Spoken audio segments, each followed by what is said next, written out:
রাসূলুল্লাহ সাল্লাল্লাহু আলাইহি ওয়াসাল্লাম বলছেন সিয়ামু ইয়াউমি আরাফা আহতাসিবু আলাল্লাহি আইয়ুকাফিরা সানাতাল্লাতী ক্বাবলাহু ওয়া সানাতাল্লাতী বা'দাহু।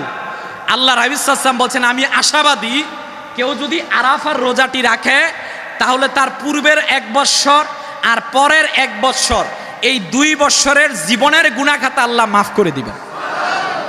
রাসূলুল্লাহ সাল্লাল্লাহু আলাইহি ওয়াসাল্লাম বলেন আরাফার দিন ইসলাম পরিপূর্ণ হওয়ার দিন।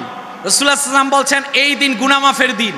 রাসূলুল্লাহ সাল্লাল্লাহু আলাইহি ওয়াসাল্লাম বলছেন এই দিন এত সংখ্যক বান্দাদেরকে আল্লাহ জাহান্নাম থেকে মুক্তি দেন, অন্য দিনে দেন না। ওই দিন রাসূলুল্লাহ সাল্লাল্লাহু আলাইহি ওয়াসাল্লাম বলছেন খায়রুদ দুআই দুআ ইয়াউমুল আরাফা, সবচেয়ে উত্তম দোয়া ওইটা যেটা আরাফার দিন কওয়া হয়।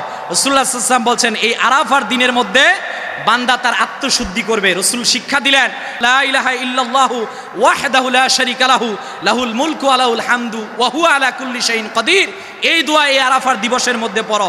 তুমি যদি হাজীদের মতো এই দিন ক্ষমা চেতে পারো তাহলে আল্লাহ রাব্বুল আলামিন তোমার জীবনের গুনাহ খাতা মাফ করে দিবেন। সম্মানিত উপস্থিতি, তাহলে আরাফার দিন আমাদের সম্মুখে আসতেছে, আমরা ওই আরাফার দিনটাকে গুরুত্ব দিব তো ইনশাআল্লাহ? সবাই বলেন ইনশাআল্লাহ। আরাফার রোজা রাখলে 2 বছরের সওয়াব। কথা বলেন না কেন? তবে এখানে একটা বিতর্ক আছে কোন দিন রাখবেন, যেহেতু আপনি বাংলাদেশের অধিবাসী, বাংলাদেশের চাঁদ অনুযায়ী রাখতে হবে। কথা বলেন না কেন? আমরা আপনাকে উদ্বুদ্ধ করব যেহেতু জিলহজের প্রতিদিন রোজার সওয়াব 1 বছরের সওয়াব, সুতরাং প্রতিদিন রাখেন।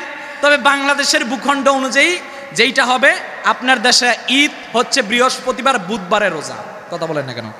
উদ্বুদ্ধ করছি মঙ্গল বুধ 2 দিন রাখেন, তাহলে বিতর্ক থেকে আপনি দূরে গেলেন, তাহলে সওয়াব পেয়ে গেলেন। তবে কথা মূল এইটা, আপনাকে আরাফার রোজা রাখতে হবে।